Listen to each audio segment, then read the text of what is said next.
أعوذ بالله من الشيطان الرجيم. بسم الله الرحمن الرحيم.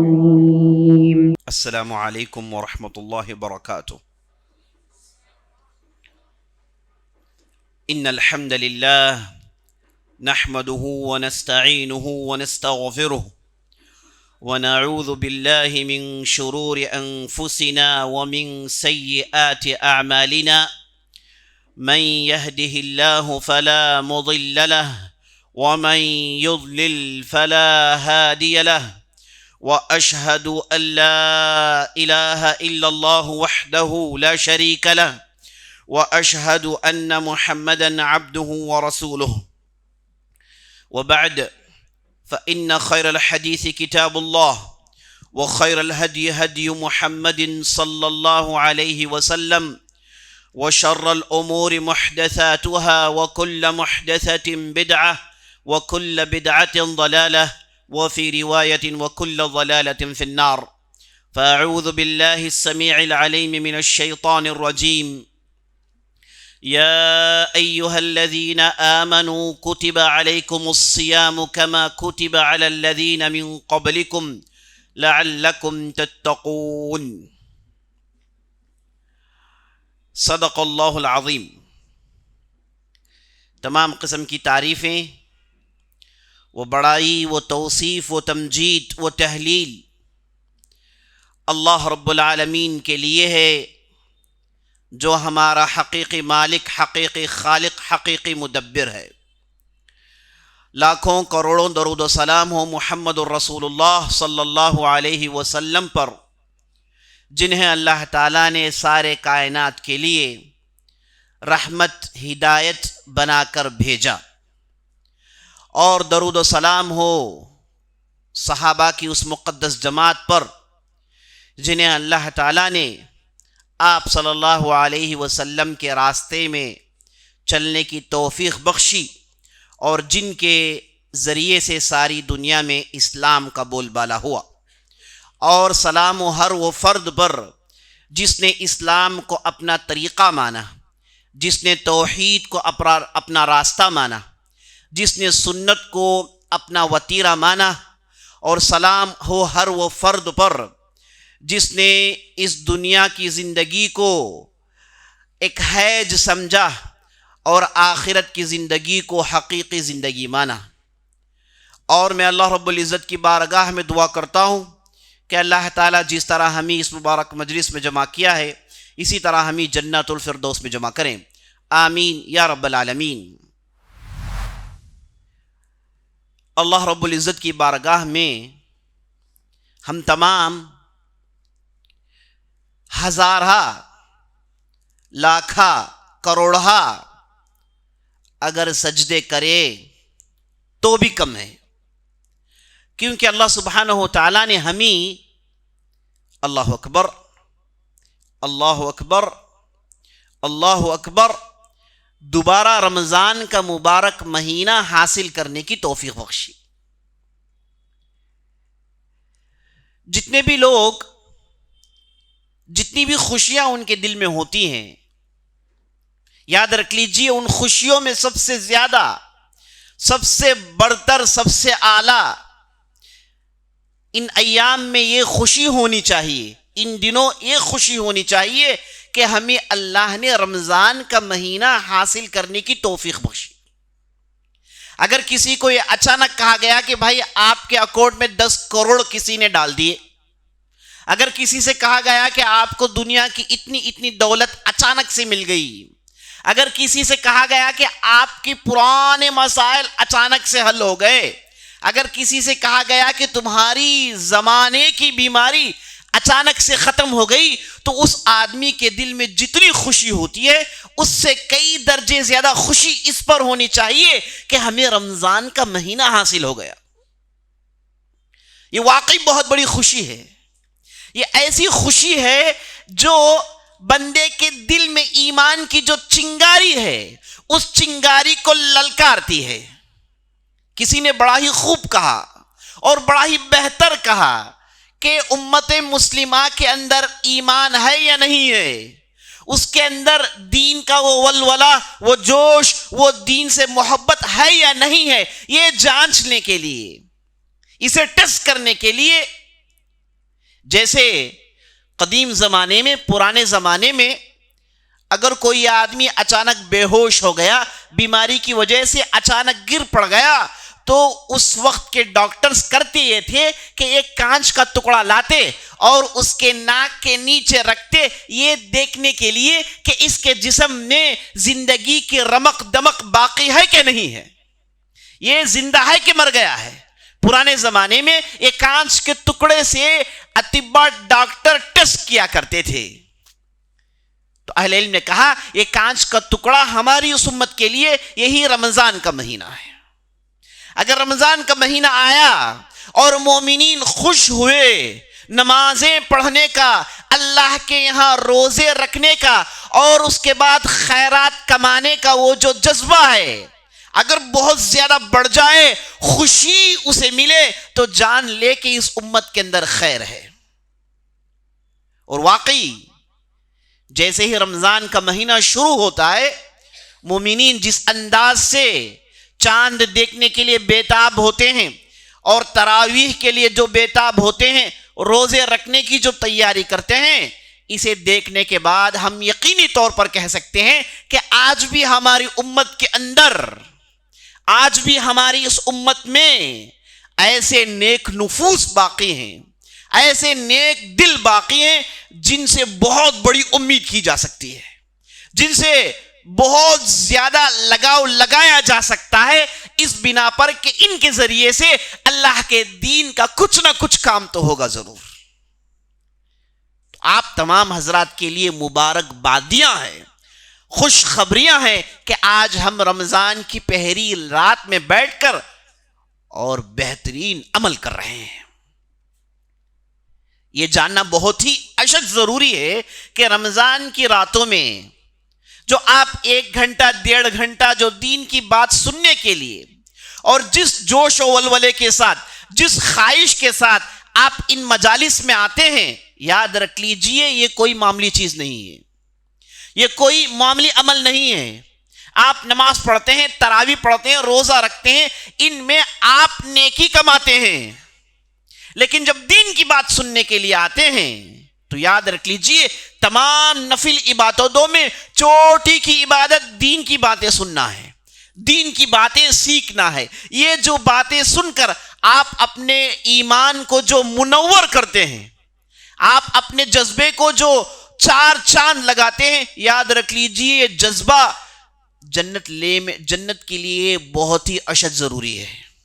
ایمان کی حرارت کے بغیر، ایمان کے جوش کے بغیر، یاد رکھ لیجئے کوئی بندہ جنت میں جا نہیں سکتا۔ اور یہ ایمان کے سامان آپ کو ملتے ہیں رمضان کی ان مبارک راتوں میں، ان مبارک مجلس میں۔ تو ان مجالس کو آپ آسانی سے مت لیجئے، بلکہ ان مجالس میں شامل ہونے کی کوشش کیجئے۔ جیسے آپ نماز پڑھتے ہیں، جیسے آپ قرآن کی تلاوت کرتے ہیں، جیسے آپ صدقہ خیرات میں آگے آگے رہتے ہیں، یاد رکھ لیجئے ان مجالس میں بھی آپ کو آگے آگے رہنا ہے۔ کتنے ایسے کام ہیں اس امت کے، کتنے ایسے بیڑے ہیں اس امت کے، کتنے ایسی دقتیں تھی جو اس امت کی دور ہوئی ایسے مجالس میں آنے والوں کے ذریعے سے۔ کیا آپ سمجھتے ہیں جو امت کے جو بڑے بڑے علماء ہیں وہ پیدائشی علماء بن گئے تھے؟ جو امت کے بڑے بڑے مجاہدین تھے وہ پیدائشی مجاہد بن گئے؟ یاد رکھ لیجئے وہ بھی ایک زمانے میں انہی مجالس میں بیٹھا کرتے تھے، نیک لوگوں کی باتیں سنا کرتے تھے، اور نیک اور دل کو نرم کرنے والی باتیں، ایمان افروز باتیں سنا کرتے تھے، جن کی بدلے آگے چل کے وہ بہت بڑے لوگ بنے۔ یہ علامہ اقبال لے لیجئے جنہیں شاعر الاسلام کہا گیا، ان کے دل میں ایمان ڈالنے والی بات صرف ایک دینی مجلس میں ایک عالم صاحب کی بات تھی، جو ساری دنیا کے لیے ایک بہت بڑا شاعر دیا، جسے پڑھ کر آج تک دنیا کے لوگ کہتے ہیں کہ اس نے کیسی کیسی باتیں بتائی۔ ایک نہیں، 2 نہیں، 10 نہیں، ہزاروں نام گنا سکتے ہیں جو ان مجالس کے پروڈکٹ تھے، دینی مجالس کے پروڈکٹ تھے، رمضانی مجالس کے پروڈکٹ تھے۔ تو یہ جو آپ کام کر رہے ہیں، دینی بات سننے کے لیے جس جذبے کے ساتھ آپ آتے ہیں، یاد رکھ لیجئے جذبہ انمول ہے، اسے آپ پیسوں سے خرید نہیں سکتے۔ کوئی بھی آدمی ایمان کو پیسوں سے نہیں خرید سکتا۔ یہ جو مجلسوں میں ایمان افروز جو باتیں ہوتی ہیں، ایمان کو للکارنے کی جو باتیں ہوتی ہیں، ایمان میں آنچ لگانے کی جو باتیں ہوتی ہیں، آپ ساری دنیا کی دولت لٹا دیجئے، اسے آپ حاصل نہیں کر سکتے۔ اللہ نے نبی صلی اللہ علیہ وسلم سے کہا وَلَوْ أَنفَقْتَ مَا فِي الْأَرْضِ جَمِيعًا مَا أَلَّفْتَ بَيْنَ قُلُوبِهِمْ۔ اے نبی صلی اللہ علیہ وسلم، آپ زمین کی جتنی بھی دولت ہے وہ آپ لا کے خرچ کر دیجئے ان زندہ دلوں کو تیار کرنے کے لیے جو تمہارے صحابہ بنے ہیں، جن کے دن کو اللہ نے جوڑ دیا اور جن کے ذریعے سے دین کا بہت بڑا کام ہوا۔ اگر آپ ساری دنیا کے پیسے خرچ کرتے انہیں جمانے کے لیے، آپ نہیں کر سکتے۔ یہ اللہ نے اللہ کے رسول کو کہا تو ساری دنیا کے لوگ کس کھیت کی مولی ہو سکتے ہیں؟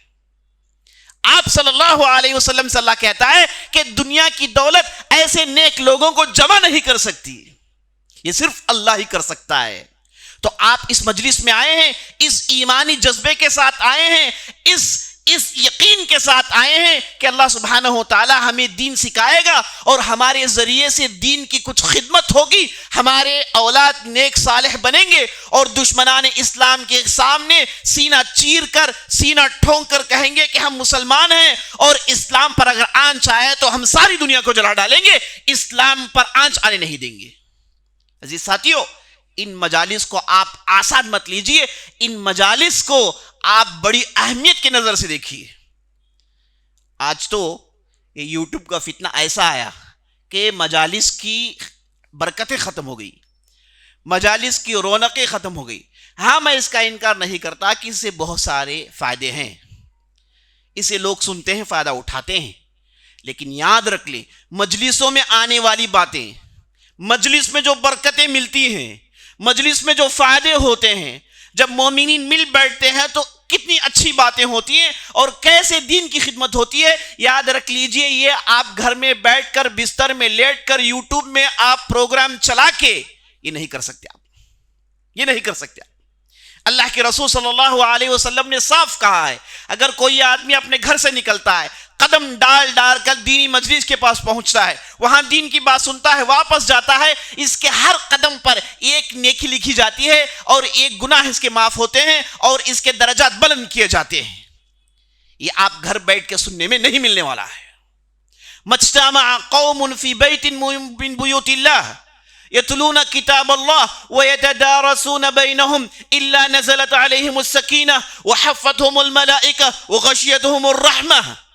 نبی صلی اللہ علیہ وسلم کہتے ہیں کہ اللہ کے گھر میں اگر مومنین جمع ہو جاتے ہیں، اللہ کی کتاب کی تلاوت کرتے ہیں اور اللہ کے دین کی باتیں کرتے ہیں، تو اللہ سبحانہ و تعالیٰ ان مجلسوں میں فرشتے بھیجتا ہے جو ان مجلسوں کو ڈھانک لیتے ہیں۔ اللہ کی رحمت اس مجلس کو ڈھانک لیتی ہے، اللہ چین و سکون ان مجلسوں میں نازل کرتا ہے۔ تو یہ مجلس انمول ہوتے ہیں۔ آپ گھر بیٹھے چینل چلا کر وہاں پر ہاں آپ دینی باتیں سن سکتے ہیں، فائدہ اٹھا سکتے ہیں، لیکن مجلسوں میں جو برکتیں اللہ نے رکھی ہیں اسے آپ حاصل نہیں کر سکتے۔ تو کوشش کیجئے کہ ان مجلسوں میں آئیں، اپنے ساتھ لوگوں کو لائیں اور یہ ایمان افروز باتوں کو سن کر، جن کے ذریعے سے آپ کے عمل میں تاثیر پیدا ہوتی ہے، جس کے ذریعے سے آپ کے عمل میں ایک اثر پیدا ہوتا ہے، جس کا فائدہ آپ کو عمل کرنے میں اور دوسروں کو عمل سکھانے میں ملتا ہے۔ تو عزیز ساتھیو، اس اعتبار سے رمضان کی مبارک راتیں بڑی بابرکت راتیں ہیں، اور رمضان کی راتیں اتنی برکت والی ہیں کہ ہر رات اللہ سبحانہ و تعالی اللہ کے بندوں کو جہنم سے رہا کرتا ہے۔ اور نبی صلی اللہ علیہ وسلم اگر رمضان کا مہینہ آ جائے تو رمضان سے پہلے کھڑ کر کہتے ہیں، یا ایھا الناس جاءکم شہر مبارک کتب اللہ علیکم صیامہ وقیامہ۔ اے لوگو، دیکھو رمضان کا مہینہ آ گیا، ایسا مہینہ جس کا قیام تم پر واجب قرار دیا گیا، جس کے روزے تم پر واجب قرار دیے گئے۔ یہ ایسا مبارک مہینہ ہے کہ اللہ سبحانہ و تعالی اس کی آمد پر خوش ہو کر جنت کے دروازے کھول دیتا ہے. فیہ تفتح ابواب الجنان، جنت کے دروازے کھول دیے جاتے ہیں. وہ اس لیے کھول دیے جاتے ہیں کہ جب مومنین اس مہینے میں عمل کر کے جنت کے مستحق ہوں گے تو انہیں جب استقبال کیا جائے گا، جب انہیں ریسیو کیا جائے گا تو اس طریقے سے جنت کے دروازے کھول دیے جائیں گے. تو وہ موقع یاد دلانے کے لیے اللہ سبحانہ و تعالی مومنین کو یہ پیغام دیتا ہے کہ چلو عمل کرو اور اپنی گردن کو جہنم سے چھڑا لو اور اس جنت کے مستحق بن جاؤ، اور یہ جنت اسی طریقے سے اپنے دروازے کھول کے تمہارا استقبال کرے گی.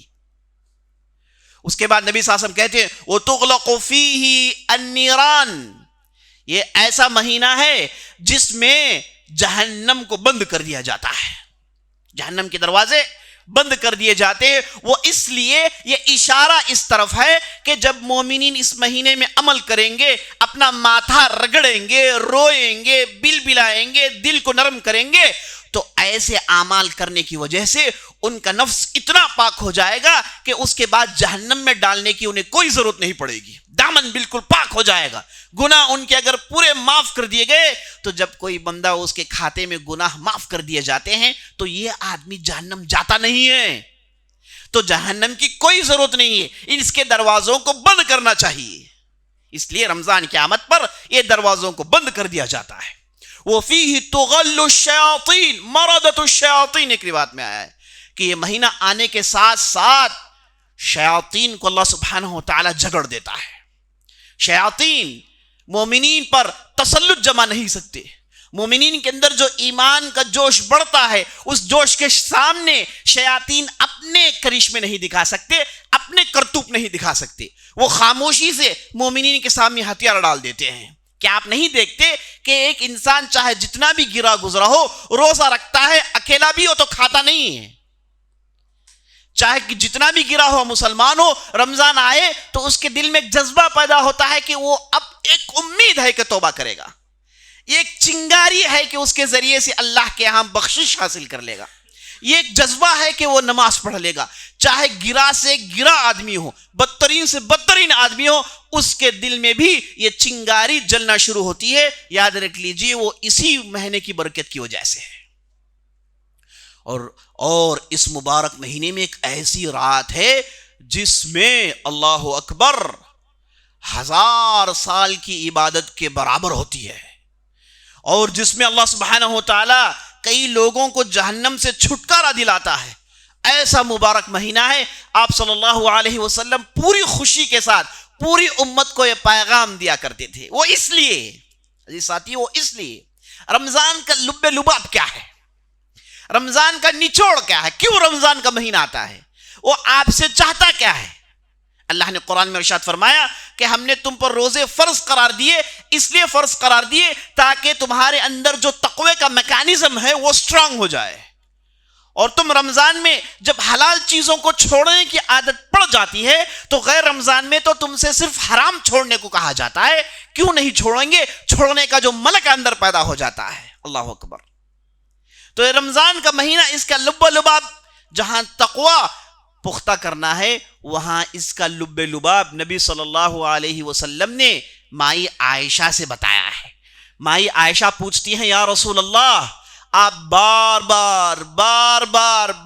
بار لیلۃ القدر کا ذکر کرتے ہیں، اور اللہ نے قرآن میں اس رات کا ذکر کیا ہے انا انزلناه في ليلة القدر وما ادراك ما ليلة القدر ليلة القدر خير من 1000 شهر. اللہ نے اس رات کی خوب ستائش بیان کی ہے، اللہ نے اس رات کی خوب تعریف کی ہے، اور آپ بھی بار بار تعریف کرتے ہیں اور کہتے ہیں کہ 1000 مہینے سے بہتر اس کی عبادتیں ہیں.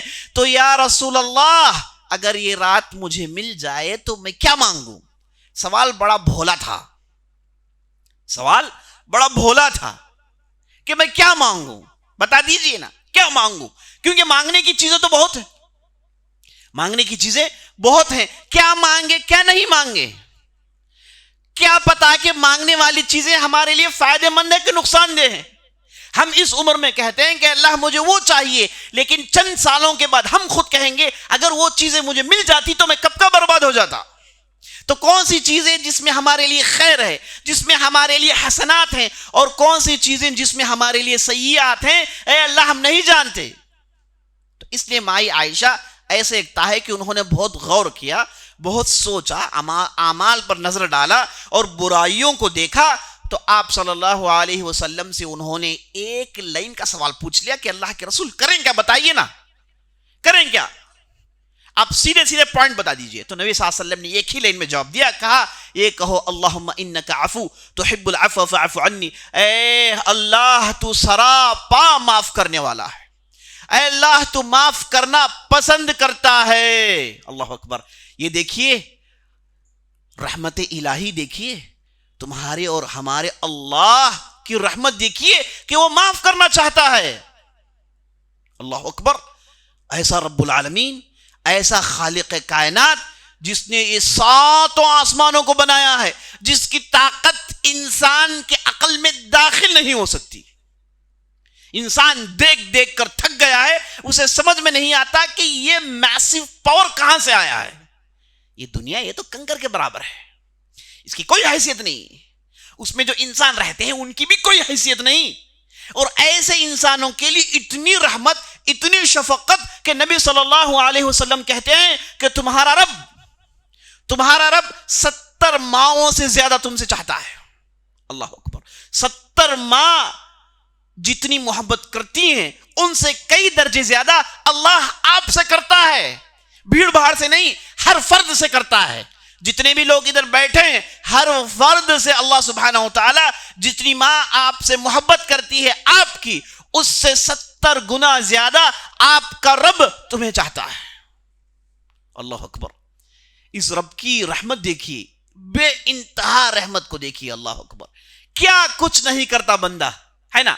زندگی میں بندوں کے ایک ایسے لمحے بھی آتے ہیں جہاں انہیں معلوم ہوتا ہے کہ بھائی میری بیوی ہے، میرے بچے ہیں، میرے والدین ہیں، سب کچھ ہیں، اس کے باوجود میں اکیلا ہوں. سب ہیں لیکن میرے مسئلے کا حل یہ کوئی نہیں نکال سکتی. جس مصیبت میں ہوں اس کا کوئی حل نہیں نکال سکتا. ہر آدمی کے ساتھ یہ لمحہ گزرتا ہے، ہر آدمی یہ لمحہ محسوس کرتا ہے کہ نہیں کرتا، ہر آدمی کرتا ہے. تو جب وہ یہ سوچتا ہے کہ جہاں کوئی نہیں وہاں میرا رب میرے ساتھ ہے، تو اللہ اکبر، جس انداز سے اسے مضبوطی ملتی ہے، جس انداز سے اسے کانفیڈنس ملتا ہے، اسے بیان نہیں کر سکتے. یاد رکھ لیجیے. اسی لیے نبی صلی اللہ علیہ وسلم نے سمجھانے کے لیے کہہ دیا کہ بھائی تم جو تمہاری ماں کی محبت جانتے ہو، یاد رکھ لو اس سے 70 گنا زیادہ تمہارا رب تم سے محبت کرتا ہے. 70 گنا نہیں بلکہ اس سے زیادہ. یعنی مانا یہ کہ انفینٹی. تم انداز نہیں کر سکتے. تم سے تمہارا رب جتنی محبت کرتا ہے تم اس کا اندازہ نہیں رکھ سکتے. تمہاری مصیبت کیا تمہارا رب نہیں جانتا؟ تمہاری پریشانی کیا تمہارا رب نہیں جانتا؟ تمہاری دقتیں کیا تمہارا رب اس سے واقف نہیں ہے؟ تمہارے دل میں جو گزرتی ہے کیا تمہارا رب اسے نہیں جانتا؟ اگر کوئی کہے نہیں تو اس سے بیوقوف اور اس سے نادان دنیا میں کوئی اور نہیں. عزیز ساتھیو، اللہ کی طاقت اور اس کی رحمت کو دیکھیے. نبی صلی اللہ علیہ وسلم کہتے ہیں معاف کرنا پسند کرتا ہے. معاف کرتا ہے ایک الگ جملہ ہے، معاف کرنا پسند کرنا. تحب العفو. اللہ اکبر. اس جملے کے اندر اتنا پیار، اتنی محبت، اتنی رحمت، اتنی رأفت ہے کہ ہم اس کی تفسیر بیان نہیں کر سکتے. اللہ اکبر. اللہ معاف کرنا چاہتا ہے. اللہ معاف کرنا چاہتا ہے. اگر آپ کسی مسئلے میں پھنس گئے، پولیس اسٹیشن میں آپ کو پہنچا دیا گیا، تو آپ کی سوچ اس پولیس والے کو لے کر ہوتی کیا ہے؟ آپ کہتے ہیں کہ یہ میرے کسی نہ کسی غلطی کا تلاش کر کے اندر ڈالنے کی کوشش کرے گا. آپ کسی اور کے پاس جاتے ہیں، ذمہ دار کے پاس. آپ کے دل میں یہ سوچ ہے کہ نہیں یہ مجھے پھنسانا چاہتا ہے، میری غلطی کی تلاش میں ہے. تو آپ اس کے ساتھ کیسے معاملہ کریں گے اور اس سے آپ کی کیسی امید ہوگی؟ یہ دیکھیے تمہارا رب وہ تمہیں معاف کرنا چاہتا ہے، تمہاری غلطیوں پر پردہ ڈالنا چاہتا ہے، تمہارے مسائل کو حل کرنا چاہتا ہے. اللہ اکبر. اس سے مضبوط بیک اپ دنیا میں اور کوئی نہیں. تو نبی صلی اللہ علیہ وسلم کہتے ہیں تحب العفو، تم معاف کرنا چاہتے ہو تو کریں کیا؟ اے اللہ میرے گناہوں کو پوچھ ڈال، میرے گناہوں کو پوچھ ڈال. تو نبی صلی اللہ علیہ وسلم نے ایک جملے میں ہمیں بتا دیا کہ یہ رمضان کا لب لباب کیا ہے، رمضان کا نچوڑ کیا ہے، رمضان کا نچوڑ یہ ہے کہ اس مہینے میں آپ کو جو کام کرنا ہے وہ یہ ہے کہ اپنے غلطیوں سے اپنے دامن کو صاف کریں، اپنے کھاتے کو برائیوں سے خالی کریں. یہی رمضان کا نچوڑ ہے، یاد رکھ لیجیے عزیز ساتھی. اسی لیے نبی صلی اللہ علیہ وسلم نے بدعا بھیجی اس آدمی پر جو رمضان کا مہینہ حاصل کرے اور اس کی بخشش نہ ہو.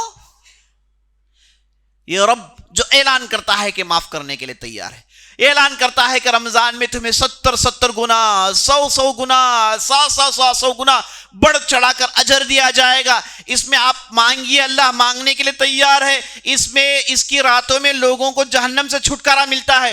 اتنے اعلانات کے باوجود ایک ایسا بدبخت ہے جس نے ان تمام چیزوں سے غفلت اختیار کی، تو یہ آدمی تو لعنت کا مستحق ہے، یہ تو انسان ہے ہی نہیں. اسی لیے نبی صلی اللہ علیہ وسلم کہتے ہیں رمضان کا مہینہ ملے اور بخشش حاصل نہ کرے، یہ آدمی پر میری اور اللہ کی لعنت ہے، یہ آدمی بدتر اور برباد ہونے والا ہے. نبی صلی اللہ علیہ وسلم نے اپنے غیظ و غضب کا اظہار کیا کہ بھائی یہ سب کچھ ہونے کے باوجود تم کیسے آدمی ہو؟ معافی نہیں ہوئی تمہاری؟ اتنا سب کچھ اس کے باوجود ٹھس سے مس نہیں ہوئے؟ تم کیسے آدمی ہو؟ تم تو اللہ کے لعنت کے مستحق ہو.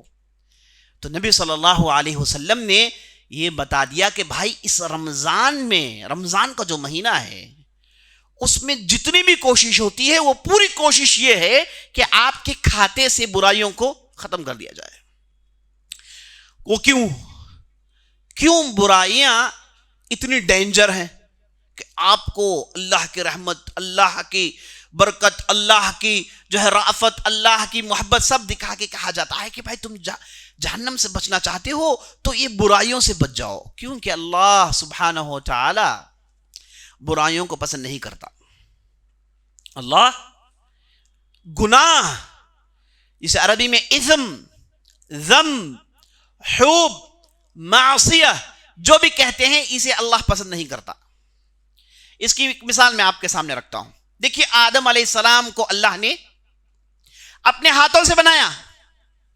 اللہ نے 3 کام اپنے ہاتھوں سے کیے. ایک، اللہ نے جنت کو سینچا، جنت کو سنوارا اپنے ہاتھوں سے.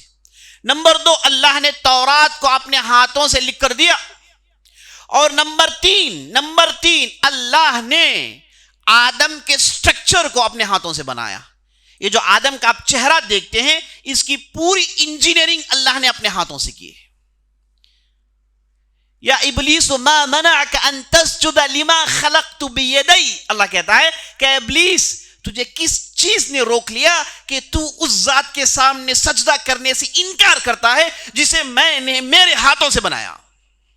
یعنی ابلیس کو اللہ نے کہا ہاں ٹھیک ہے تو آگ سے بنائے، ہاں ٹھیک ہے تیرے پاس تجربہ ہے، ہاں ٹھیک ہے تو ملائے اعلیٰ میں رہتا ہے، ہاں ٹھیک ہے تو ملائکہ کرام کے ساتھ رہتا ہے، لیکن جان رکھ ملائکہ کو میں نے اپنے ہاتھوں سے نہیں بنایا، جنوں کو میں نے اپنے ہاتھوں سے نہیں بنایا، میں نے انسان کو اپنے ہاتھوں سے بنایا ہے. میں نے انسان کو عزت بخشی ہے. وَلَقَدْ كَرَّمْنَا بَنِي آدَمَ وَحَمَلْنَاهُ فِي الْبَرِّ وَالْبَحْرِ وَرَزَقْنَاهُ مِنَ الطَّيِّبَاتِ. ہم نے آدم کی اولاد کو عزت بخشی ہے. اسے ہم سمندر میں چلاتے ہیں، سوکی میں چلاتے ہیں، تری میں چلاتے ہیں، ہم اسے میوے کھلاتے ہیں. ہم نے آدم اور اس کی اولاد کو عزت بخشی ہے. تو اے ابلیس تو کیوں سجدہ نہیں کر رہا ہے؟ تو اللہ سبحانہ و تعالیٰ نے آدم کو اپنے ہاتھوں سے بنایا. آدم کو اللہ نے عزت بخشی اور آدم کو اللہ نے مٹی سے بنایا. وہ ایک مٹی کا ڈھانچہ تھے، اللہ نے اس میں روح پھونکی تو وہ انسان بن گئے. اور جیسے ہی وہ انسان بن گئے ملائکہ نے اعتراض کیا، کہا اتجعل فیہا من یفسد فیہا ویسفک الدماء نحن نسبح بحمدک ونقدس لک. اے اللہ تو زمین میں ایک ایسی ذات کو بنانے والا ہے جو زمین میں خون بہائے گا، فتنے برپا کرے گا. چونکہ انہوں نے جنوں کو دیکھا تھا کہ انہوں نے یہی کام کیا. اے اللہ تو اسی جیسا کوئی دوسری مخلوق بنا رہا ہے، جبکہ ہم ہیں نا تیری عبادت کرنے کے لیے، ہم ہیں نا تیری بڑائی بیان کرنے کے لیے، ہم ہیں نا تیری تمجید بیان کرنے کے لیے. ملائکہ نے کھلم کھلا اعتراض کیا اور انہیں پورا حق ملتا ہے کہ وہ اعتراض کریں، کیونکہ انہیں تجربہ تھا، انہوں نے زمین میں جو فتنے، خون خرابہ، شور شرابہ دیکھا تھا، انہیں پورا حق ملتا ہے کہ وہ اعتراض کریں. لیکن اللہ نے کیا کہا؟ اللہ نے کہا کہ آپ لوگوں کو نہیں معلوم کہ ہم کس لیے آدم کو بنائے ہیں. تو اللہ نے ملائکہ پر آدم کی فوقیت ثابت کرنے کے لیے آدم کو اللہ نے کیا دیا؟ علم. وعلم آدم الاسماء كلها وعرضهم على الملائکہ. اللہ نے ملائکہ سے کہا کہ بھائی اگر تمہارے دل میں کہیں خلش ہے کہ اس کی بڑھوتری ماننے کے لیے، چلو ہم نے اسے علم دیا ہے، چلو مقابلہ ہو جائے. ایک طرف فرشتوں کو اللہ نے کھڑا کر دیا، ایک طرف آدم کو اللہ نے کھڑا کر دیا، اور فرشتوں سے پوچھا کہ چلو بتاؤ ان چیزوں کے کیا نام ہیں، مقابلہ ہو جائے. تو فرشتوں نے کیا کہا؟ سبحانک لا علم لنا الا ما علمتنا انک انت العلیم الحکیم. کہا کہ اللہ تیری ذات پاک ہے، ہمیں صرف اتنا ہی معلوم ہے جتنا تو نے ہمیں سکھایا ہے، جو تو نے نہیں سکھایا ہے وہ ہم نہیں جانتے. تو نے آدم کو سکھایا ہے تو ہم اس کی بڑھوتری مان لیتے ہیں، اس کی فوقیت مان لیتے ہیں. اور آدم کے سامنے اللہ نے کہا اسجدوا لآدم، چلو جب تم مان چکے ہو اس کی بڑھوتری، چلو سجدے میں گر جاؤ.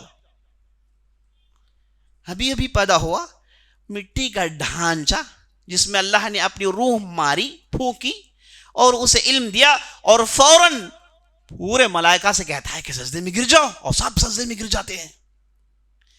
اتنی عظمت والا آدم ہے کہ نہیں؟ یہ عظمت ہے کہ نہیں؟ فرشتے سجدے کر رہے ہیں، علم دیا گیا ہے، انہیں رکھ کر اللہ سبحانہ و تعالیٰ فرشتوں کے سامنے مقابلہ کروا رہا ہے، اور اللہ نے اپنے ہاتھوں سے بنایا ہے. اس کے چہرے کو اللہ نے اپنے ہاتھوں سے انجینئر کیا ہے. سب کچھ ہے کہ نہیں؟ عظمت، بڑائی ہے کہ نہیں؟ یقیناً ہے، کوئی انکار نہیں کر سکتا. یہی آدم کو اللہ نے کہا کہ یہ عظمت والا، یہ برکت والا آدمی یہ تو جنت میں رہے گا. تو آدم علیہ السلام جنت میں رہے تو ان کے اکیلے پن کو دیکھ کر اللہ نے پھر حوا کو بنایا. آدم اور حوا دونوں جنت میں رہتے ہیں، یہ عظمت والے، یہ برکت والے، یہ بڑھوتری والے. اب ہوا کیا؟ اللہ نے کہا کہ لا تقربا من هذه الشجرہ. ٹھیک ہے، سب کچھ ٹھیک ہے، اب آزمائش کا زمانہ ہے کہ اب تم اس درخت کے قریب بھی نہیں بھٹکو گے. اب کیوں، کیا وجہ نہیں بتایا نہیں گیا.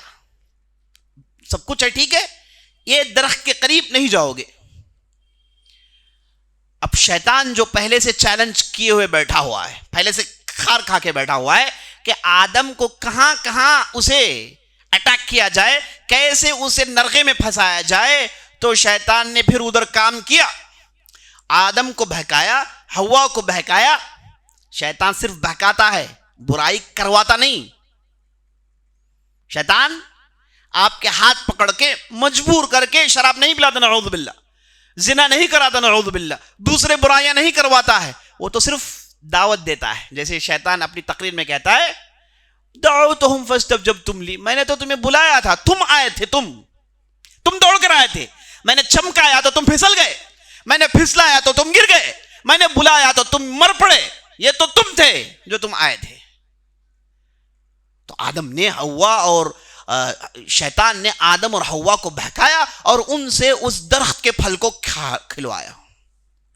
نافرمانی ہوئی. دیکھیے غور کرنے والی بات ہے، ایک طرف دیکھیے عظمت، بڑائی، سجدہ کیا گیا، سب کچھ کیا گیا، لیکن جیسے ہی نافرمانی ہوئی تو ہوا کیا؟ ریزلٹس کیا نکلا ہے؟ آؤٹ پٹ کیا ہے؟ اللہ کو غصہ آ گیا. اللہ کو غصہ آ گیا کہ اتنی عظمت، اتنی بڑائی، سب کچھ دینے کے بعد تم میری نافرمانی کر رہے ہو، گناہ کر رہے ہو. میں نے کہا کہ مت کرو تو تمہیں چاہیے تھا کہ نہ کریں، اور جب انہوں نے کیا تو اللہ نے بدلے میں انہیں دنیا میں دے مارا اور دنیا میں آ کے گر گئے. اللہ نے اتنے بڑے عظمت والے آدمی، اتنی بڑے عظمت والی شخصیت کو اللہ نے گناہ کی وجہ سے جنت سے نکال دیا. تو یہاں پر جو بات سمجھنے کی ہے، جو نقطہ ہمیں سمجھنا ہے وہ کیا ہے کہ اللہ کو نافرمانی پسند نہیں، گناہ نہیں پسند کرتا اللہ سبحانہ و تعالی، اور گناہ کے ساتھ کوئی بھی آدمی جنت میں جا نہیں سکتا. جب تک اس کا دامن برائیوں سے پاک نہیں ہے، اس کا کھاتا گناہوں سے خالی نہیں ہے، یہ جنت میں جا نہیں سکتا. اسی لیے جو مومنین ہیں ان سے جو غلطیاں ہو جاتی ہیں، ان سے جو گناہ ہو جاتے ہیں، قیامت کے دن اللہ کے مشیت کے تحت ہوتے ہیں. یہ اللہ کے سامنے پیش کیے جائیں گے. دو میں سے ایک، پہلا یہ کہ اللہ انہیں معاف کر دے، اللہ انہیں معاف کر دے، اور اللہ سبحانہ و تعالیٰ کو پورا اختیار ہے کہ اللہ سبحانہ و تعالیٰ انہیں معاف کرے. لیکن دوسری حالت یہ ہے، اگر اللہ پکڑنا چاہیں، ان کی برائیوں پر گرفت کرنا چاہیں، تو یہ اللہ کو پورا حق بنتا ہے کہ وہ پکڑے انہیں. اور اللہ سبحانہ و تعالیٰ، اللہ حفاظت فرمائے، قیامت کے دن ایک بہت بڑی تعداد کو پکڑے گا.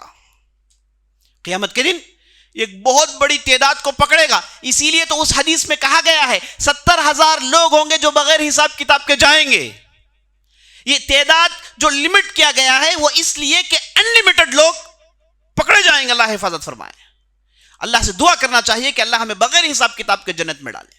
دعا کیجئے کہ اللہ ہمیں بغیر حساب کتاب کے جنت میں ڈالے. لیکن ایک بہت بڑی تعداد ہوگی عزیز ساتھیوں، ماؤں بہنوں بزرگوں، جو بغیر پوچھ تاچھ کے، بغیر سزا کے جنت میں نہیں جائیں گے، جنت میں جہنم میں ڈالا جائے گا. حدیث میں آتا ہے، نبی صلی اللہ علیہ وسلم ارشاد فرماتے ہیں، اہل التوحید، توحید والے، وہ بھی جہنم میں ہوں گے. ہاں انہوں نے لا الہ الا اللہ محمد رسول اللہ کہا، ہاں انہوں نے شرک نہیں کی، سب کچھ کیا، لیکن ان کے کھاتے میں برائیاں ہیں، ان کے اکاؤنٹ میں گناہ ہیں. یہ گناہوں کے ساتھ جنت میں جانا ممکن نہیں. اللہ نے جنت میں آدم کو بھگا دیا جنت سے، اس لیے کہ ان کے کھاتے میں برائی آ گئی. ایک کھاتا جس میں برائی ہے وہ جنت میں کیسے ہو سکتا ہے؟ اب تو اسے صاف کرنا ہے. تو صاف کرانے کے لیے اللہ نے زمین میں بھیج دیا.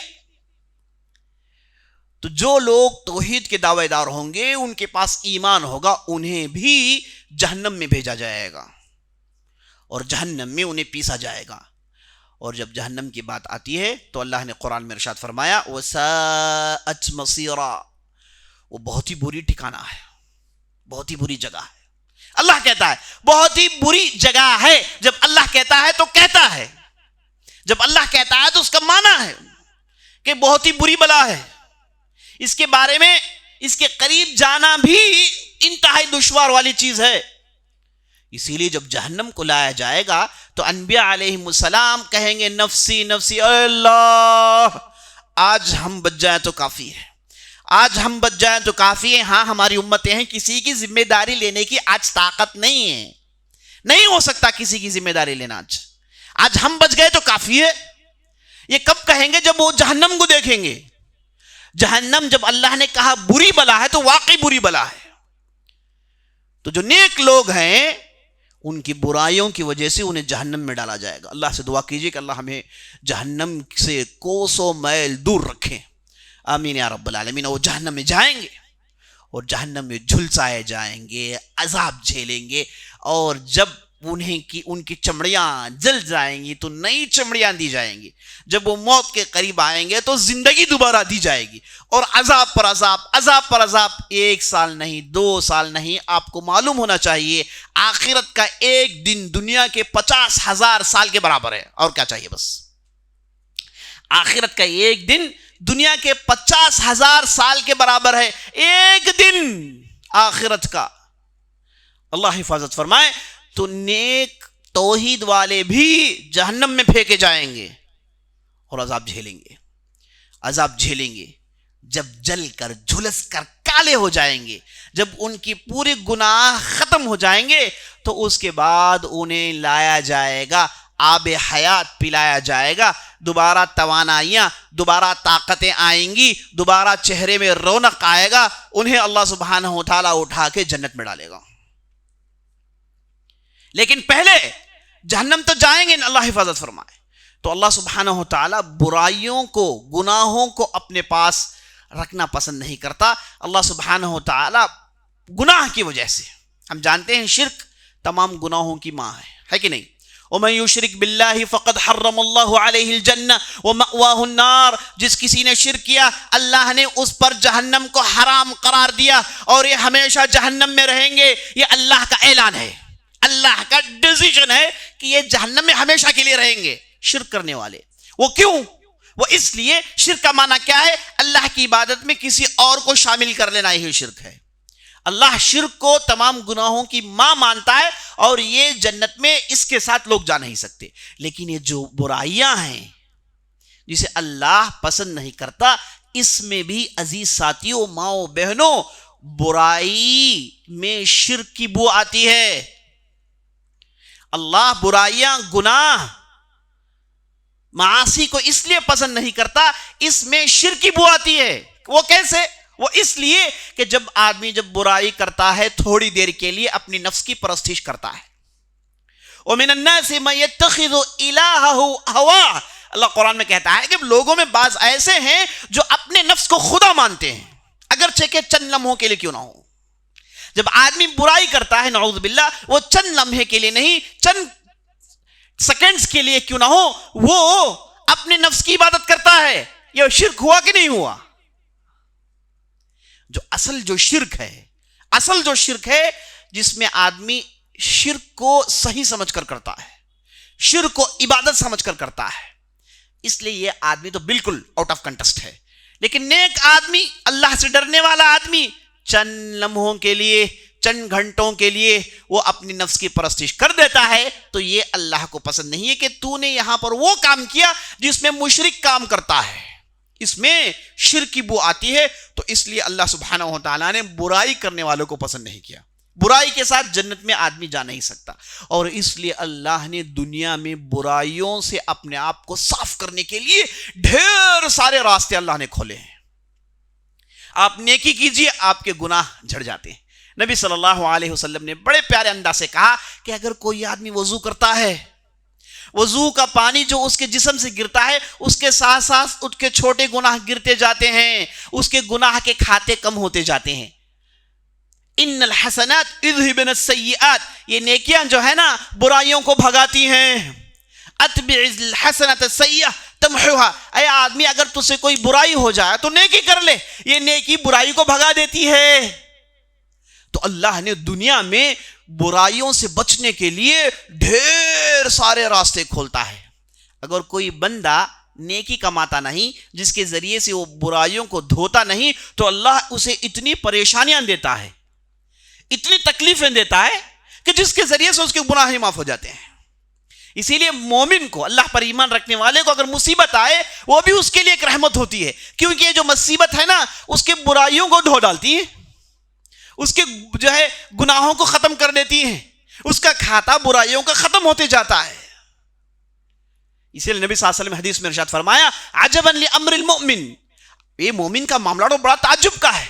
اگر اسے اچھائی آئے شکر گزار کر بنتا ہے اور اللہ کے نیک لوگوں میں شامل ہو جاتا ہے. اگر کوئی اسے مصیبت آئے تو وہ اس مصیبت سے معافی مانگتا ہے اور وہ مصیبت اس کے گناہوں کو ختم کرتی ہے اور وہ اس کے لیے فائدہ مند ہو جاتا ہے. اللہ اکبر. تو اللہ سبحانہ و تعالیٰ جب بندے دنیا میں ہوتے ہیں انہیں ڈھیر سارے موقع فراہم کرتا ہے کہ بھائی تم گناہوں سے اپنے آپ کو بچا لو، کیونکہ گناہوں کے ساتھ میرے سامنے آؤ گے.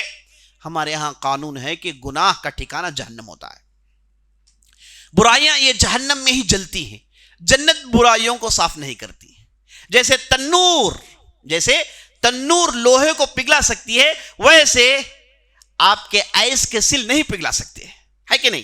تو تنور کو، اس لوہے کو پگھلانا ہے تو جہنم میں، اس آگ میں جانا پڑتا ہے. ویسے برائیاں یہ صرف جہنم میں دھلتی ہیں، کہیں اور دھلتی نہیں. تو رمضان کا مبارک مہینے کا لباب نچوڑ یہ ہے کہ بھائی دیکھو یہ گناہ بڑے برے چیزیں ہیں، اسے اپنے آپ کو بچا لو. یہ رمضان کا مہینہ اسی چیز کے طرف تمہیں بلاتا ہے.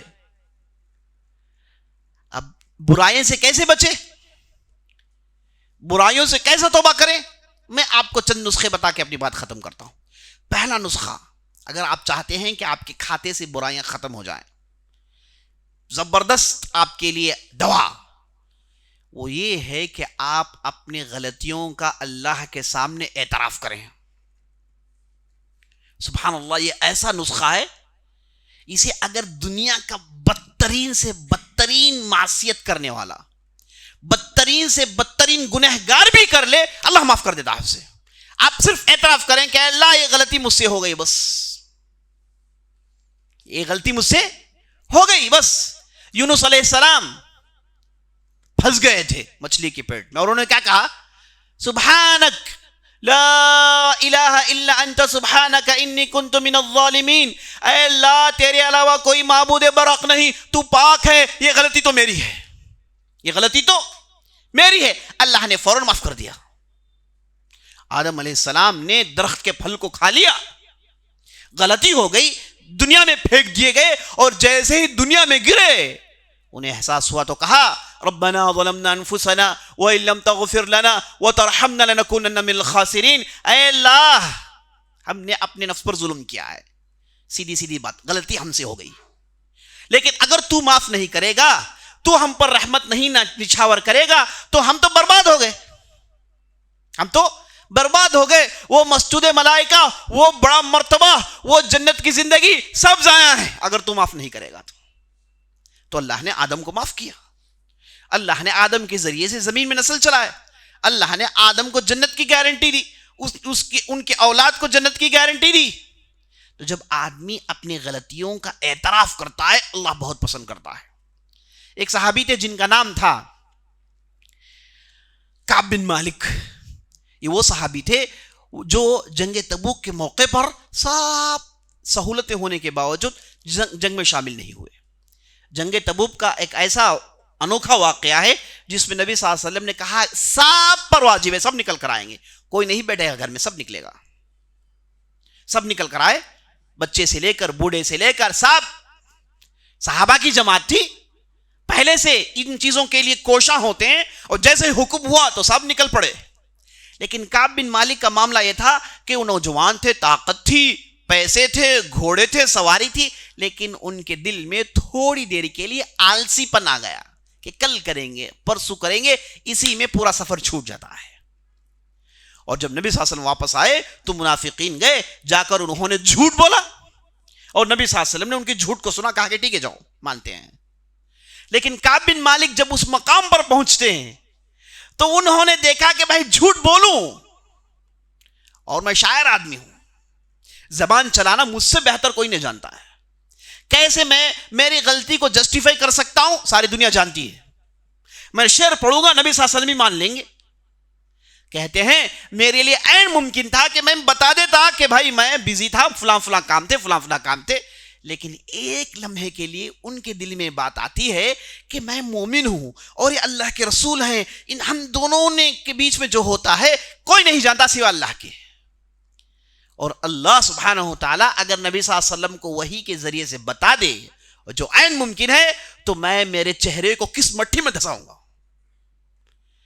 سیدھے سیدھے کہتے ہیں، وہ کہتے ہیں کہ میں گھر سے نکلا تو میں نے پوری تقریر تیار کر لی تھی دل میں کہ کون سے جملے کہاں کہاں چلاؤں گا، کیسی کیسی باتیں کہوں گا، کیا کیا لفظ استعمال کروں گا، اور نبی صلی اللہ علیہ وسلم کا شاعری ذوق تو جانتے ہیں۔ کہتے ہیں کہ جب میں نے ان کے سامنے اس مقام پر میں پہنچا تو میں نے کہا کہ یہاں پر سچ کے علاوہ کوئی کام نہیں آ سکتا۔ کہتے ہیں کہ سیدھے سیدھے اعتراف کیا کہ اللہ کے رسول کچھ بھی نہیں تھا، ایسے ہی غلطی ہو گئی، کچھ بھی نہیں تھا، ایسے ہی غلطی ہو گئی۔ تو نبی صلی اللہ علیہ وسلم نے ان کی سچائی پر ان پکڑ کی، کہا کہ بیکاٹ ہوگا، کوئی بات نہیں کرے گا اس سے۔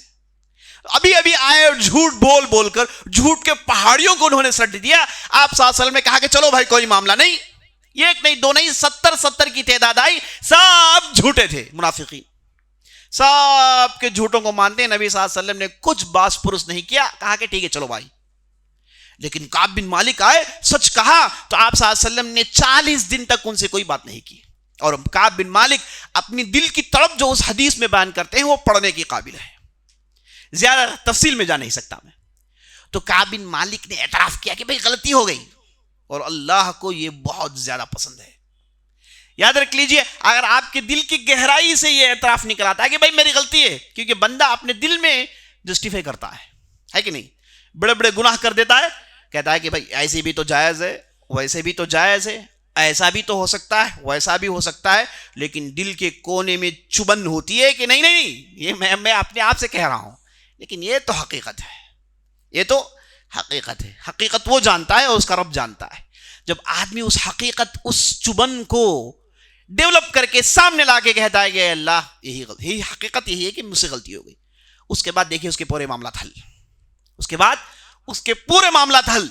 ہاں جب آدمی سچ کہتا ہے، اعتراف کرتا ہے، دقتوں تو جھیلنی پڑتی ہے، تھوڑی بہت مشکلات تو آتی ہیں، لیکن اس کے بعد اس کے لیے چین و سکون ہوتا ہے. جیسے کعب بن مالک کا واقعہ ساری دنیا کے لوگ قیامت تک پڑھتے رہتے ہیں. اللہ اکبر. تو اللہ کو سب سے پہلا نسخہ خوش کرانے کا، گناہوں کو بلڈوز کرنے کا، کہ آپ اپنے غلطیوں کا اعتراف اللہ کے سامنے کریں. یہ پہلا نسخہ ہے، یاد رکھ لیجیے. نمبر دو، وہ تمام چیزوں سے دور رہنے کی کوشش کریں جو آپ کو برائی کرنے پر ابھارتی ہیں، جو آپ کو ٹیز کرتی ہیں، جو آپ کو چھیڑتی ہیں، چاہے وہ دوست کے شکل میں ہو، چاہے وہ کسی ویڈیو کے شکل میں ہو، یا چاہے وہ کسی سے بات کرنے کی شکل میں ہو، یا پھر کسی کے سامنے چالاکی دکھانے میں ہو، چاہے کسی بھی شکل میں ہو، آپ اس برائی سے دور رہنے کی کوشش کریں. یہ سب سے آسان طریقہ ہے برائی سے بچنے کا. کوئی بھی آدمی یہ نہ سوچیں کہ بھائی میرے دل میں اتنا ایمان پختہ ہے کہ میں ان برے لوگوں کے درمیان رہ کے گل کھلاؤں گا. ایسے کتنے ہیں جو گئے واپس کبھی نہیں آئے. بعض لوگ ہنس رہے ہیں، کیسے کیسے تو ہوتا ہے نا. یاد رکھ لیجئے، ایمان کا غرور نہیں، ایمان کا غرور نہیں. آپ اپنے ایمان کو آزمائش میں مت ڈالیے، بچ کے رہیے، غرور میں مت آئیے. چاہے آپ ایمان کا پہاڑ ہی کیوں نہ ہو، وہ ایمان کا پہاڑ ایمان رہتا ہے پہاڑ کا جب تک اللہ چاہتا ہے. اگر آپ نے تکبری کی، غرور کیا، تو اس پہاڑ کو ریزہ ریزہ کرنا اللہ بہتر جانتا ہے. تو تکبری اللہ کے یہاں پسند نہیں. تو اس لیے یہ نہ سوچیں کہ میں بہت بڑا ایمان والا ہوں، نمازی ہوں، فلاں ہوں، تو میں برائیوں کے درمیان رہ کے اپنے آپ کو نکال سکتا ہوں. تو غلط بات ہے. برائیوں کے تمام اسباب سے آدمی کو دور رہنا چاہیے. اور تیسرا نسخہ، سچی توبہ. سچی توبہ سے مراد کیا ہے؟ کہ یہ کہیں کہ اللہ میں اس غلطی کو دوبارہ نہیں کروں گا. اللہ جو غلطی ہو گئی اس پر میں نادم ہوں. اللہ جو غلطی ہو گئی اس پر میں گلٹ فیل کر رہا ہوں. میرا دل اندر سے سکڑا جا رہا ہے. اے اللہ میں اس چیز کو دوبارہ نہیں کروں گا، فوراً چھوڑتا ہوں. یہ اگر آدمی کسی سوچ اگر اس کے دل میں آ گئی، اس کے بعد وہ برائی چھوڑتا ہے تو اس کے پورے گناہ معاف ہیں. اللہ اس توبہ کو قبول کرتا ہے. اسی کو توبہ نصوح کہتے ہیں. یا ایھا الذین آمنوا توبوا الی اللہ توبۃ نصوحا. اے لوگوں جو ایمان لائے ہو، اللہ کے ہاں یہ توبہ نصوح کرو. توبہ نصوح کا معنی آتا ہے، نصوح کا معنی آتا ہے سینے کا. جب آدمی غلطی کرتا ہے، گویا کہ کپڑا تھا اس کی گناہوں کی وجہ سے پھٹ گیا، توبہ کر کے اس میں وہ پیوند لگاتا ہے، سٹچ کرتا ہے. تو توبہ یہ سٹچ لگانے کے مانند ہیں. یہ تیسرا نسخہ ہے، سچی توبہ. اور چوتھا نسخہ ہے کہ آپ دل کے گہرائی سے یہ ایمان لائیں کہ اگر دنیا میں کوئی آپ کو نہیں دیکھ رہا ہے، ایک اللہ آپ کو دیکھ رہا ہے. کبھی بھی آپ اکیلے نہیں ہوتے. آپ ہیں اور آپ کا رب ہے. ہو سکتا ہے کہ دنیا کی کوئی طاقت آپ کے ساتھ نہ ہو، لیکن یاد رکھ لیجئے آپ کا رب آپ کو دیکھ رہا ہے. اور آپ کا رب وہ ہے جس سے آپ کو سب سے زیادہ شرمانا چاہیے. آپ جیسے اپنے دوست احباب سے شرماتے ہیں، آپ اپنے بیوی سے شرماتے ہیں، اپنی اور آپ کے دوسرے ساتھیوں کے سامنے انہیں اگر آپ کی برائیوں کا خبر ہو جائے تو تمہیں کتنی کوفت ہوتی ہے.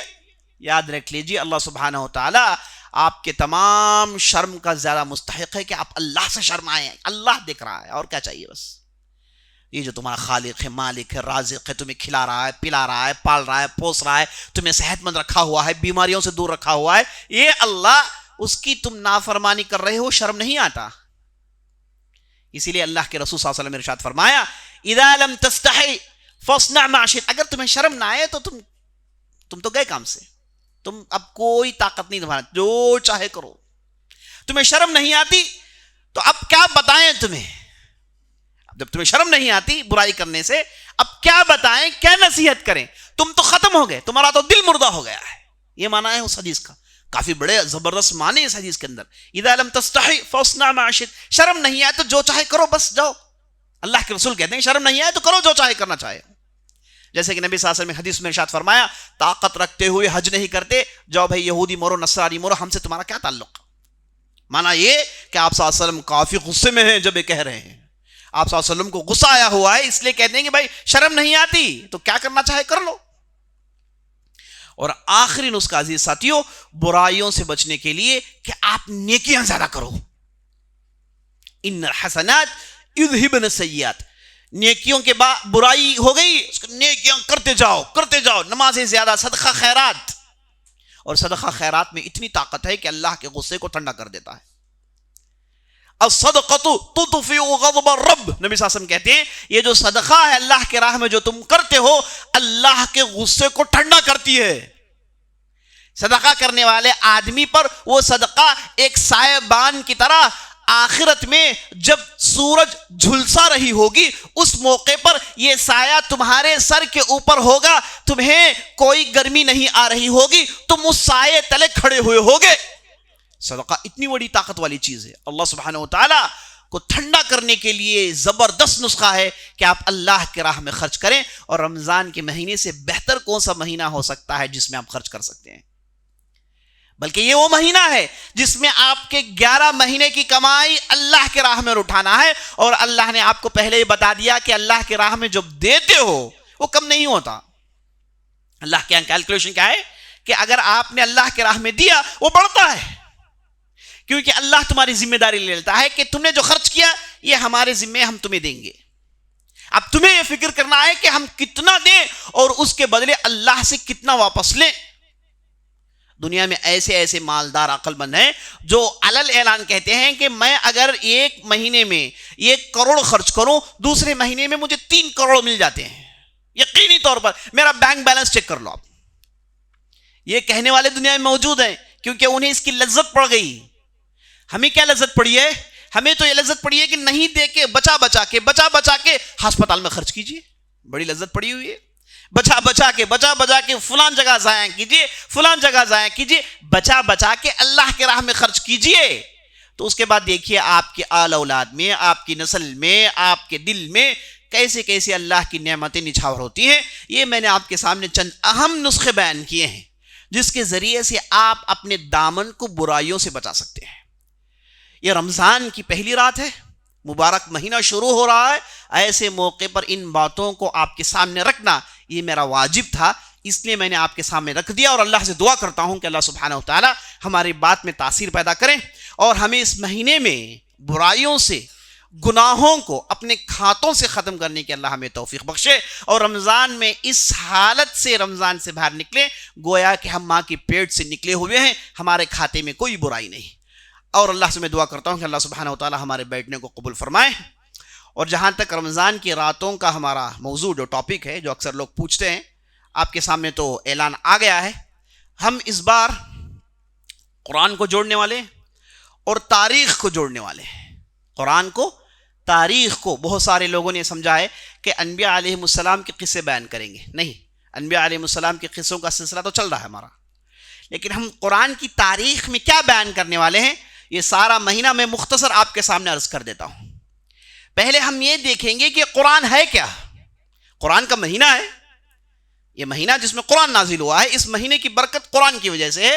تو یہ قرآن ہے کیا؟ یہ کتاب کی شکل میں کب سے آ گیا؟ یہ نبی صلی اللہ علیہ وسلم کی زمانے میں اس کی صورت کیا تھی؟ کیسے صحابہ نے اسے کتاب کی شکل دی؟ کیسے مسلمان سینہ ٹھونک کر آج یہ کہہ سکتے ہیں کہ ساری دنیا میں ایک واحد کتاب ہے جس کا ایک حرف بھی نہیں بدلا؟ یہ کیسے ممکن ہے کہ کروڑہا کی تعداد اتنی موٹی کتاب بڑی آسانی سے یاد کر لیتے ہیں؟ اور یہ کتاب کیسے آج ہمارے درمیان محفوظ ہے؟ یہ کتاب کو محفوظ کرنے کے پیچھے کیا تاریخ ہے؟ وہ کون لوگ ہیں جو اس کے پیچھے ہیں؟ وہ کون سی شخصیات ہیں؟ ابی بن کعب کون ہیں؟ عبداللہ بن مسعود کون ہیں؟ محمد بن جریر کون ہیں؟ ابن کثیر رحمۃ اللہ علیہ کون ہیں؟ ان لوگوں نے قرآن کی کیسی خدمت کی، یہ شخصیات کے بارے میں۔ اور اس کے بعد یہ قرآن کو لے کر جو واقعات پیش آئے، جو خون بہایا گیا، جو معرکے لڑے گئے، وہ کیا کیا واقعات ہیں، اور قرآن کے اندر علم و حکمت کی کیا کیا باتیں ہیں، یہ ساری باتیں انشاءاللہ رمضان کے اس مبارک مہینے میں ہم کرنے والے ہیں۔ آپ سے گزارش ہے کہ آپ پہلے سے وقت پر آئیے اور ان پورے باتوں کو سنتے جائیے، نوٹ کرتے جائیے. یہ بہت ہی اہم باتیں ہیں جو آپ کے سامنے آتی ہیں. قصے کہانیات تو سنتے رہتے ہیں، لیکن ہم نے اس بار قرآن کو تاریخ سے جوڑ کر اس میں سے جو باتیں ہماری سمجھ کے قابل ہیں، جو باتیں ہم سن سکتے ہیں، جن باتوں میں ہمیں مزہ آتا ہے، ہم کوشش کریں گے کہ ان باتوں کو آپ کے سامنے لائیں. تو انشاءاللہ آپ وقت پر آنے کی کوشش کریں، اپنے ساتھ لوگوں کو لائیں. اللہ سبحانہ و تعالی ہماری محنت کو قبول فرمائے. اب موضوع کے متعلق کوئی پوچھنا چاہے تو پوچھیے انشاءاللہ.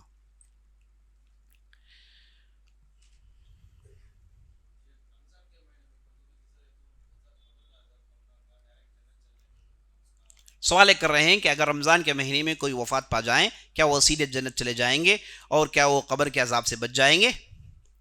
جواب یہ ہے کہ رمضان کا مبارک مہینہ زندوں کے لیے ہے. جو زندہ ہیں وہ عبادت کر کے، مغفرت مانگ کے اپنے اخروی زندگی کو درست کر لیں. اب جو گزر گئے ہیں ان کا کھاتا ان کے ساتھ، جیسے نبی صلی اللہ علیہ وسلم حدیث میں ارشاد فرمایا اگر آدم کی اولاد مرتی ہے تو اس کے ساتھ 3 چیزیں قبرستان جاتی ہیں: مالہ اہلہ وعملہ، اس کا مال، اس کے رشتہ دار اور اس کے اعمال. یہ تینوں قبرستان جاتے ہیں. 2 واپس آ جاتے ہیں، ایک وہیں رہ جاتا ہے. جو 2 واپس آتے ہیں اس کا مال اور اس کے اہل و عیال. اب جو اس کے ساتھ قبر میں رہ جاتا ہے وہ ہے اس کے اعمال. قبر میں اعمال ہی ساتھ آتے ہیں، مال دولت اہل و عیال کوئی ساتھ نہیں آ کے سوتا. بیوی نہیں کہتی کہ بھائی اتنے ساتھ میرے ساتھ رہے، چلو میں بھی بازو سو جاتی ہوں، نہیں کہتی، کوئی نہیں کہتا ہے. گزرنے کے بعد سیدھی مٹی میں ڈائریکٹ ڈال دیتے ہیں، ایک کپڑا نپٹ کے ڈال دیتے ہیں. بس یہ سوچتے ہیں کہ جلدی مٹی کھا لے انہیں تاکہ ان کے جسم سڑ نہ جائیں، ہے کہ نہیں. تو ایک ہی چیز ساتھ چلتی ہے، وہ ہے عمل. تو رمضان کا مہینہ آپ کو عمل جمع کرنے کا مہینہ ہے. اب یہ عملی خبر میں ساتھ آنے والے ہیں. اگر کوئی آدمی رمضان کے مہینے میں مرتا ہے تو اس کا کھاتا اس کے ساتھ، اس نے جو رمضان حاصل کیے زندگی میں، جو اعمال اس نے کیے ہیں، اب وہ اعمال کو لے کر اب اللہ سے ملنے جاتا ہے کہ اللہ سبحانہ و تعالی سوالات پوچھے جائیں گے اور اس کے بعد فیصلہ کیا جائے گا کہ یہ جنت میں جائیں گے کہ جہنم میں جائیں گے. اس آدمی کے ساتھ اس کے اعمال ہیں. رمضان مرنے کے بعد کوئی امپیکٹ ایسے نہیں پیدا کرتا کہ سیدھے سیدھے معاف ہو جائے آدمی، ایسا نہیں ہوتا. واللہ اعلم. 1 منٹ آپ بتائیں.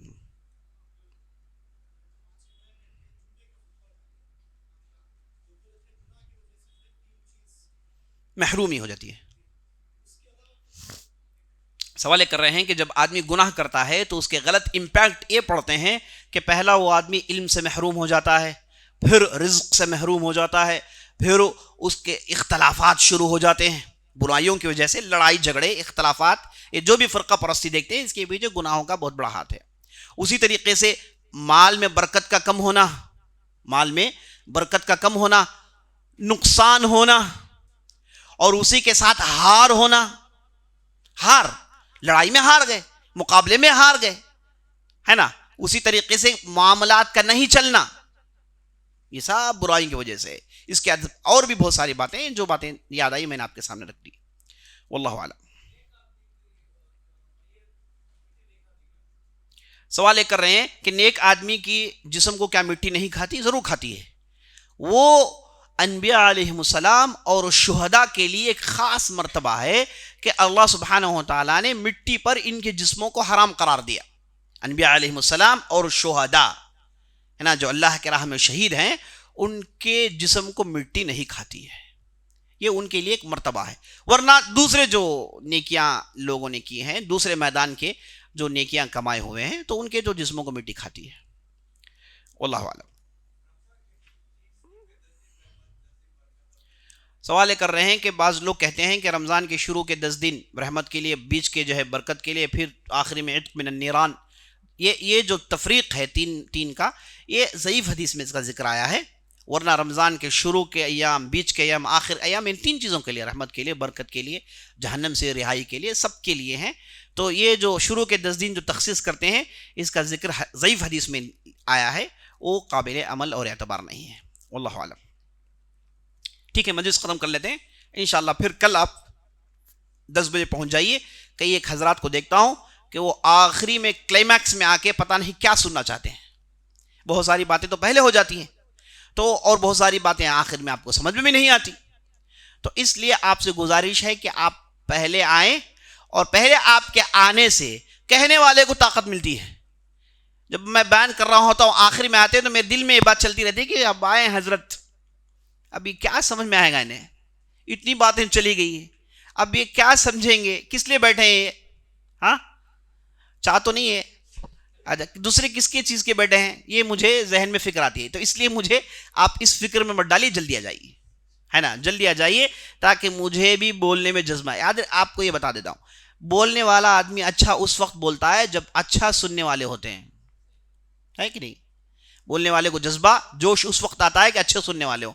سامنے بیٹھ ہوں بولے تو، ہے نا، بولنے والا بولتا ہے ان کو بولتے اس باقی گھر میں جوک سجاؤں گا، یہ کیا حالت ہے آدمی بیٹھ کے سامنے نا. تو اس لیے آپ جذبے سے آئیے تو بہت ساری باتیں آپ کو جذبے کی ملیں گی. واللہ عالم.